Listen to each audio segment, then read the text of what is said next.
Bienvenue dans cette nouvelle édition du QG News. Voici les titres de l'actualité. Denise Tshisekedi, première dame de la République démocratique du Congo, a récemment effectué une visite officielle de 2 jours au Rwanda. Une visite qui s'inscrit dans la dynamique du réchauffement des relations entre les deux pays. Le Maroc, élu coordonnateur du groupe de mise en œuvre et d'évaluation de l'initiative globale de lutte contre le terrorisme nucléaire, une fonction que le Royaume assurera jusqu'en 2021. Et puis les chiffres sont alarmants. 137 000 personnes décèdent chaque année sur le continent en raison d'une mauvaise alimentation. L'Organisation mondiale de la santé appelle les dirigeants à prendre les mesures qui s'imposent. Mais avant de développer ces titres, les drapeaux sont en berne au Mali. 3 jours de deuil national ont été décrétés en hommage aux victimes du massacre de Sobane. Parallèlement, le Premier ministre Boubou Cissé, qui s'est rendu sur les lieux, a annoncé les premières sanctions. Le général Sidi Alassane Touré, gouverneur de la région de Mopti, a été remercié. De hauts gradés de l'armée seraient également dans le collimateur. Réchauffement des relations bilatérales entre le Rwanda et la République démocratique du Congo. Déjà sur le plan diplomatique avec la récente visite du président Paul Kagame à Kinshasa, mais également sur le plan socio-économique avec la visite de la première dame congolaise, Denise Tshisekedi, à Kigali. Reportage de Fraterne Ndakia Isenga, notre correspondant au Rwanda. La première dame de la République démocratique du Congo a effectué une visite officielle de 2 jours au Rwanda du 9 au 10 juin 2019. Accueillie par son homologue Jeannette Kagame, la première dame de la RD Congo a visité plusieurs institutions œuvrant pour la transformation socio-économique du Rwanda. Pour des analystes, cette visite s'inscrit dans le cadre du réchauffement des relations bilatérales entre les deux pays. Il existe un lien naturel entre la République démocratique du Congo et le Rwanda. Au-delà des défis qui ont jalonné notre histoire commune, il y a toujours eu un partage continu grâce à des brassages de populations typiques aux pays frontaliers comme les nôtres. Parmi les institutions visitées par la première dame congolaise, le Isange One Stop Center qui accueille et suit des filles et des femmes qui ont subi des agressions sexuelles. Le centre conduit des activités de lutte contre les violences faites aux enfants et aux femmes. J'apprécie personnellement les initiatives que vous avez prises ces dernières années, notamment celle de la lutte contre le sida ou encore celle en rapport avec l'amélioration de la vie des populations vulnérables de votre pays, en particulier les veuves, les orphelins et les familles démunies. Je vous encourage fortement à continuer sur cet élan. L'Afrique en a énormément besoin. Rappelons que le président de la République démocratique du Congo avait lui aussi visité le Rwanda en mars 2019, où il avait eu des discussions avec son homologue rwandais. Paul Kagame s'était ensuite rendu en République démocratique du Congo à l'occasion des cérémonies organisées en l'honneur du chef de l'opposition décédé, Étienne Tshisekedi. C'est une victoire diplomatique supplémentaire pour le Maroc. Le Royaume a été élu à l'unanimité ce vendredi coordonnateur du groupe de mise en œuvre et d'évaluation de l'initiative globale de lutte contre le terrorisme nucléaire. C'est la première fois qu'un pays arabe et africain assume une telle responsabilité. Aïssatou Diamanka-Besland. Le Royaume du Maroc a été élu vendredi 7 juin 2019 à l'unanimité coordinateur du groupe de mise en œuvre et d'évaluation de l'initiative globale de lutte contre le terrorisme nucléaire pour la période 2019-2021 par 88 pays partenaires qui ont participé à la 11e réunion de l'organisation, une réunion qui s'est tenue du 5 au 7 juin 2019 à Buenos Aires, en Argentine. Cette nomination ne surprend pas. C'est un pays qui a choisi d'être au cœur de l'Occident, l'Orient, l'Afrique.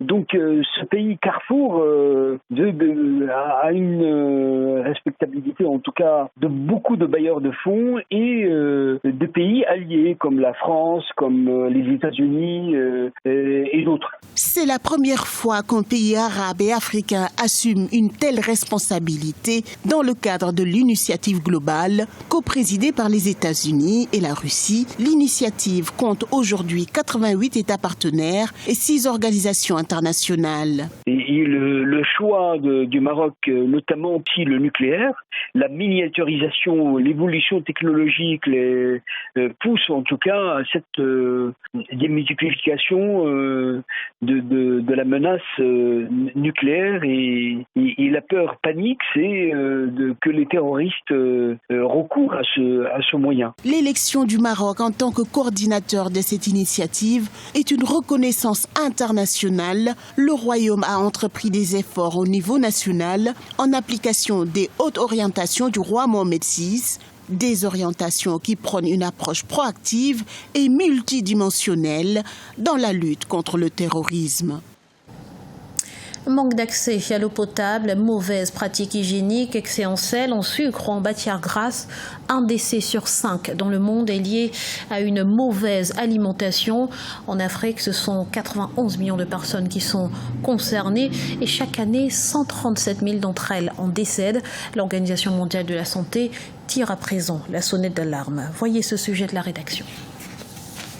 Selon l'Organisation mondiale de la santé, 91 millions d'Africains paient lourdement le prix d'une alimentation de mauvaise qualité chaque année. À en croire l'institution, la consommation d'aliments malsains est répandue sur le continent et source de graves maladies. Par an, ce sont 137 Africains qui en meurent. Plusieurs facteurs combinés contribuent à exacerber la situation. L'OMS déplore entre autres les mauvaises pratiques hygiéniques dans la préparation culinaire ou encore une législation insuffisante sur la sécurité alimentaire. Il n'y a pas de politique de nos États en matière d'hygiène en 39 années de pratique. Je n'ai pas vu un gouvernement qui a mis un programme alimentaire sérieux pour ces populations. Je n'en ai pas vu. En matière d'alimentation, chacun se débrouille. Il n'y a pas de programme alimentaire sérieux parce qu'on n'emmène pas les gens à manger suffisamment de fruits et suffisamment de légumes pour entretenir une bonne santé. Les gens restent dans un système alimentaire, je dirais, abracadabra. Bien que les pays ont assez investi en la matière ces dernières années, le manque d'accès à l'eau potable constitue également un obstacle majeur à une alimentation de qualité. En 2015,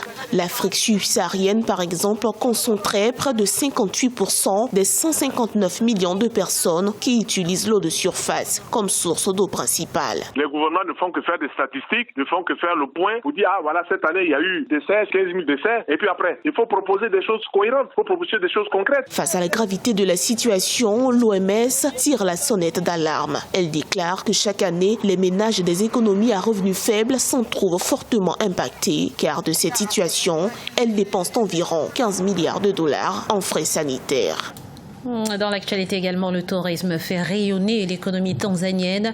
Les revenus annuels issus de ce secteur sont estimés à plus de 2 milliards de dollars, ce qui représente 17% du PIB.